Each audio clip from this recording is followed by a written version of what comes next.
to start out with a description of the company.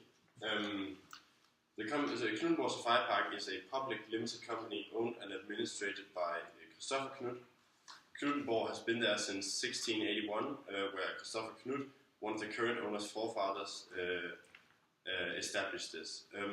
But it was first established as a safari park in 1969 by Christopher Knuth's father. They have their headquarters on Lolland.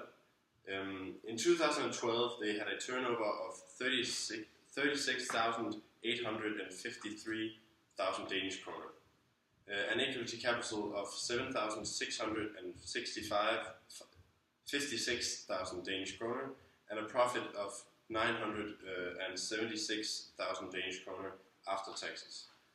Knuthenborg Safari Park is a business to consumer, is operating on the business to consumer market, and they are a service company because the product they offer is amusement and animal sightseeing.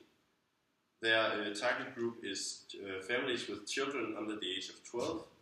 They operate on the Danish market and they currently employ 30 full-time employees and 80 part-time employees. Yes. And then we have figured out some critical success factors for Knuthenborg Safari Park. And the first one we have discovered is product development, because in order for the company to succeed, they need to keep developing their amusement park attractions, and also their animal attractions to keep them being attractive. And then they also need to have relationships with both suppliers and other amusement parks, and also zoos and hotel vacation homes. In order to customers to get advantages from this and like buy package deals to also make the company more attractive. And the third one is costs, because in order for the company to keep having a profit, they need to keep costs at a minimum for the company. And the last one is consumers, and they need to keep customers coming in order for the company to gain profit.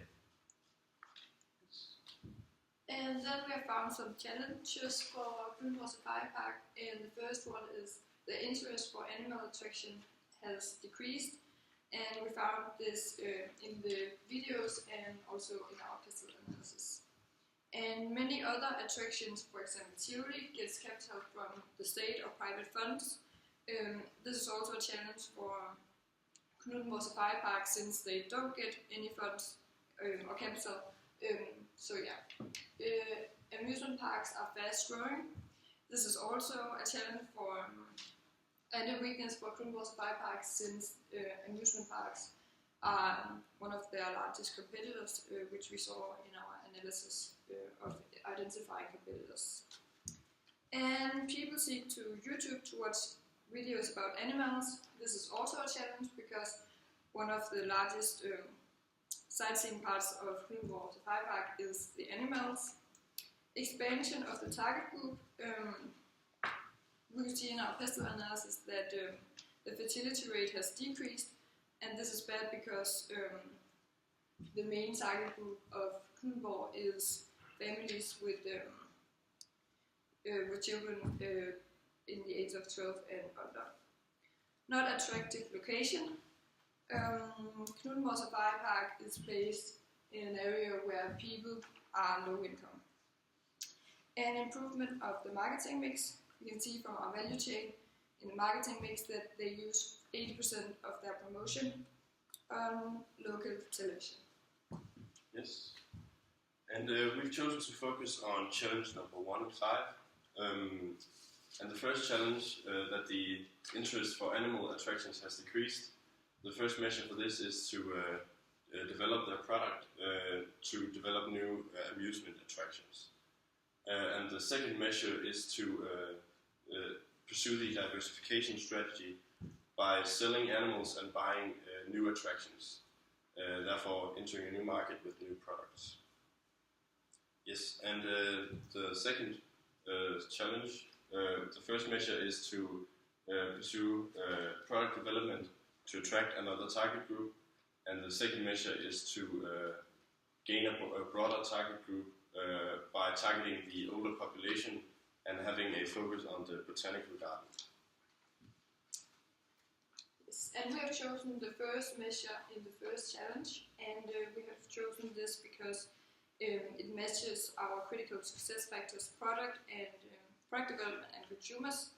And since they should develop new attractions, they will also attract a broader target group. Consequences of this measure is that, as mentioned, they gain a broader target group. However, it also requires a large amount of capital. This measure would make Kronborg more similar to its competitors, amusement parks, and thereby it would be easier to compete. However, they would not differentiate them that much. Yes, and our method, we have used the value chain analysis, and we've done this to get a picture of the company's internal situation, and then we have conducted a pest analysis to get a picture of the company's external situation, and together these two make a good picture of like the whole company's situation. Conducted an analysis of the competitors to get a picture of which competitors are close to the company. And then we have used primarily secondary data because we've used sources like Passport DMIG, videos, calculations, and other external sources. However, we would have liked to have primary data because this is more precise and reliable data. Yeah, but we didn't have enough time to collect Yes. primary data. That was it.